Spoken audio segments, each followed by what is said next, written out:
How do you win a war? Diplomacy? Brute force? Strategic planning? Well, it could be all these factors, but in World War II, there was one thing in particular that was very, very close to bringing down the entirety of the British economy, and that was a simple printing plate. This was almost the downfall of Britain during World War II if Germany managed to get their plans underway.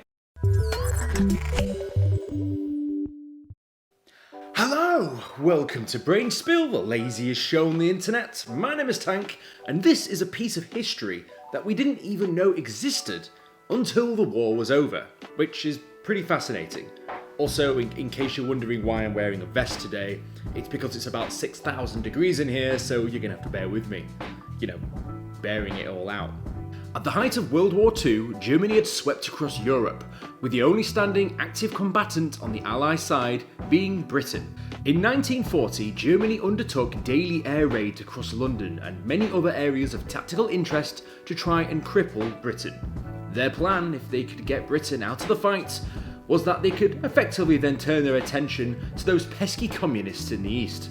However, given the fact that the British Isles is, well, a bunch of islands, it's not the easiest to invade. So effectively, Germany couldn't adopt the same blitzkrieg lightning warfare tactic they'd used so many times before.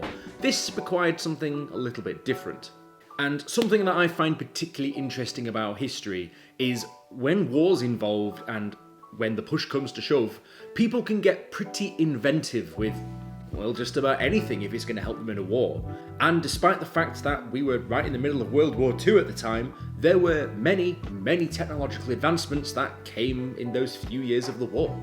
It's this jump in technology we achieve when a war is ongoing. This forces people to think creatively and to try and find obscure solutions to big problems they face. If Germany couldn't simply invade Britain without taking out Britain's naval and air capacity, then perhaps the engine that fuels their production should be targeted instead. That was, of course, the entire economy of the country. This would be known as Operation Bernard. Okay, so what was really at play here? Germany figured that if they could cast the seeds of doubt into the integrity of the British pound, then Germany might be able to take advantage of a collapsing economy. They produced a printing plate which would be pretty much identical to that of the banknotes used in Britain at the time. This would then be used to mass produce notes which could then be dropped over the populace in the country. This in turn would drive up the value of the pound and ultimately crashing the economy all in one fell swoop. Absolutely genius. And yes, whilst the primary purpose was to try and inflate the economy of Britain, it also had a side purpose in that if they could make this money as accurately as possible, why not just print hundreds of thousands of pounds worth of notes and then give it to their spies so they can conduct operations in Britain? Again, pretty genius. Something which made this whole idea rather unheard of was at the time nobody was really able to forge such real looking banknotes before, given the fact that the British banknotes had a number of security features on them which are not easy to replicate. This includes intricate designs on the cotton linen sheets, the watermarks that are used and the feel of the texture paper on the linen itself. The design was so intricate in fact that the engravers even looked into the precise detail of the printing flaws that are on each legitimate note, which was about 150 security marks left on the authentic notes. These small imperfections were not easily noticed by counterfeiters in the past, so extra time and attention was taken to try and replicate this as far as possible. One thing they looked at was to crack the complicated alphanumerical serial codes on each banknote, which after some time they managed to deduce the algorithm used by the Bank of England to replicate the same numbering system the bank would use to try and forge and slip these into circulation without raising suspicion. With all of this in mind, the operational branch that were responsible for this got underway, and they were very, very successful. They managed to create a banknote which was almost identical. It was pretty ingenious how they'd done it, and to be fair, if you're able to do that, you must be one pretty smart guy. Even if these banknotes did have some very minor differences or small imperfections which were not the same as a standard note, you'd probably imagine that 9 times out of 10, when you use that note, despite the fact that it's completely fake, your average Joe probably won't even notice. Hell, they probably won't even care. If someone's going to get handed a £10 note, then they're probably going to take it without thinking twice about it. And that is where the real problems start. If the populace just start accepting these notes without a second thought, then their plan's obviously going to work. Did the plan succeed? Did Germany manage to bring down the mighty British economy? Well, yeah, not quite. Well, it might have done if the unit hadn't been closed in 1942 due to internal conflicts between senior German SS officers. The idea was revived later down the line, however, but instead of trying to bring down the economy of their enemy, the printing press was used more so on a small-scale basis to try and fund their operations and intelligence services. One big difference on the revival for the project came when instead of using a specialist unit to produce the notes, they used a concentration camp in which workmates inside the camp with an SS major would look to produce the British banknotes, all the way up to shortly before the end of the war.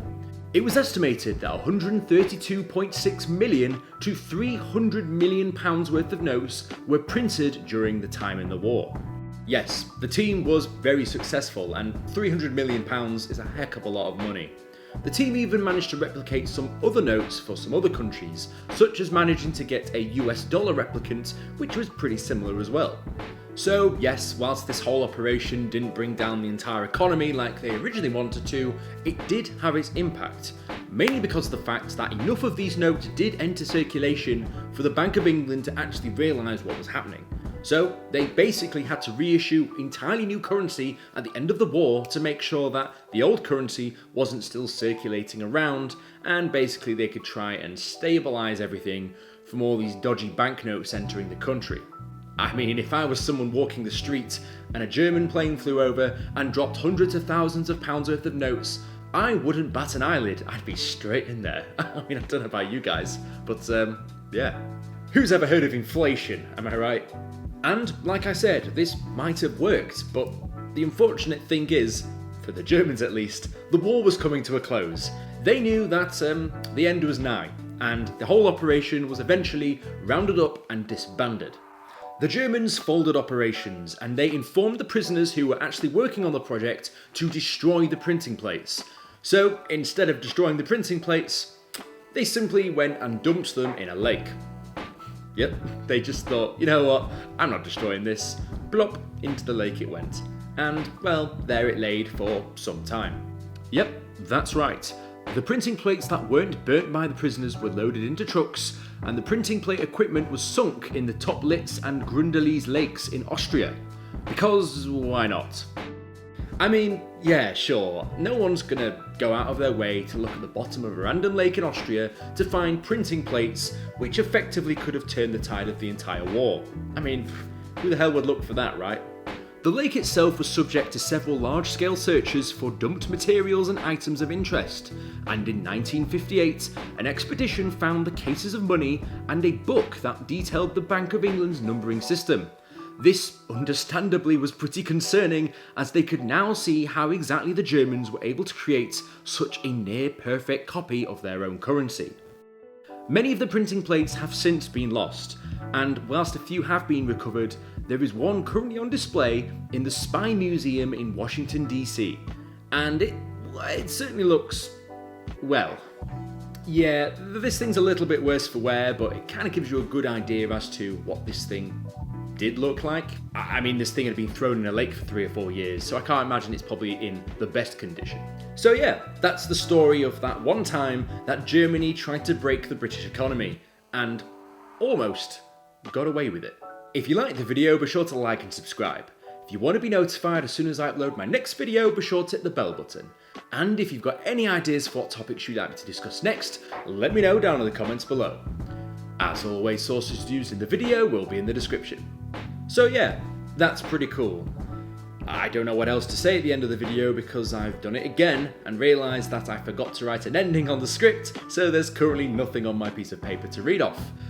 So I'm just going to say yay for printing plates.